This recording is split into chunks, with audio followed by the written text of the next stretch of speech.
ನಮಸ್ತೆ ಪ್ರಿಯ ವೀಕ್ಷಕರೇ, ಗುರುಭ್ಯೋ ನಮಃ, ಹರಿ ಓಂ. ನಾನು ನಿಮ್ಮ ವಿದ್ವಾನ್ ಸಂತೋಷರಾವ್ ಶಾಸ್ತ್ರಿ ಮಾತಾಡ್ತಿರುವಂಥದ್ದು.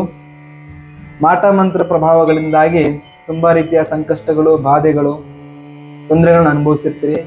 ಅದರಿಂದ ಮುಕ್ತಿ ಹೊಂದಲು ಕೆಲವೊಂದಿಷ್ಟು ಸರಳ ತಂತ್ರ ಪರಿಹಾರಗಳನ್ನ ತಿಳಿಸ್ಕೊಡ್ತಾ ಇದ್ದಾರೆ. ನದಿ ಸ್ನಾನಾದಿಗಳನ್ನ ಮಾಡಿಕೊಂಡು ಒಂದು ಪುಣ್ಯಕ್ಷೇತ್ರ ದರ್ಶನವನ್ನು ಮಾಡ್ಕೊಂಡು ಬರೋದ್ರಿಂದ ಆ ಬಾಧೆಗಳು ಸ್ವಲ್ಪ ಕಡಿಮೆ ಆಗ್ತಾ ಬರ್ತಕ್ಕಂಥದ್ದು. ಮಕ್ಕಳಿಗೆ ಏನಾದರೂ ಮಾಟ ಮಂತ್ರದ ಪ್ರಭಾವ ಹೆಚ್ಚಾಗಿ ಮಕ್ಕಳಿಗೆ ತೊಂದರೆ ಕೊಡ್ತಾ ಇದೆ, ಮಕ್ಕಳೆಲ್ಲ ಒಂದು ನಡವಳಿಕೆಯಲ್ಲಿ ಚೇಂಜಸ್ ಕಾಣ್ತದೆ ಅಂತಂದಾಗ ಹಸಿ ಹಾಲನ್ನು ತಗೊಂಡು ಒಂದು ಮಣ್ಣಿನ ಪಾತ್ರೆಯಲ್ಲಿ ಹಾಲನ್ನು ಹಾಕಿ, ತದನಂತರ ಆ ಹಾಲನ್ನ ಮಗುವಿನ ತಲೆಯಿಂದ ಕಾಲ ತನಕ ನಿವಾಳಿಸಿದ ನಂತರ ಮನೆಯ ಹತ್ತಿರದಲ್ಲಿರ್ತಕ್ಕಂಥ ಬೀದಿ ನಾಯಿಗಳಿಗೆ ಕುಡಿಸ್ಬೇಕು.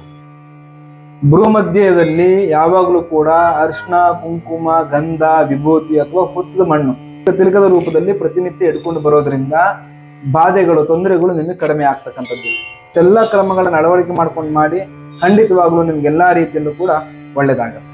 ನಿಮಗೆ ಪ್ರೀತಿ ಪ್ರೇಮ ವಿಚಾರದ ಬಗ್ಗೆ ಏನಾದ್ರೂ ತಿಳಿಲಿಕ್ಕಿದ್ರೆ, ನಂದು ಲವ್ ಮ್ಯಾರೇಜ್ ಆಗುತ್ತಾ, ಅರೇಂಜ್ ಮ್ಯಾರೇಜ್ ಆಗುತ್ತಾ ಗುರುಗಳೇ, ಅಂತರ್ಜಾತಿ ವಿವಾಹ ಆಗುತ್ತಾ ಅಥವಾ ಅಂತರ್ಧರ್ಮ ವಿವಾಹ ಆಗುತ್ತಾ ಅನ್ನೋದ್ರ ಬಗ್ಗೆ ತಿಳ್ಕೊಬೇಕು ಅನ್ನುವಂತಕ್ಕಂಥ ಆಸಕ್ತಿ ಇದ್ರೆ ಸ್ಕ್ರೀನ್ ಮೇಲೆ ಕಾಣ್ತಿರ್ತಕ್ಕಂಥ ನಂಬರ್ಗೆ ವಾಟ್ಸಪ್ ಅಲ್ಲಿ ನಿಮ್ಮ ಒಂದು ಜಾತಕ ಅಥವಾ ಜನ್ಮ ಸಮಯ, ಜನ್ಮ ದಿನಾಂಕವನ್ನ ಕಳಿಸ್ಕೊಟ್ರೆ ನಾನು ಅದರ ಬಗ್ಗೆ ಕಂಪ್ಲೀಟ್ ಆದಂತ ಒಂದು ಮಾಹಿತಿಗಳನ್ನ ತಿಳಿಸ್ಕೊಡ್ತೇನೆ.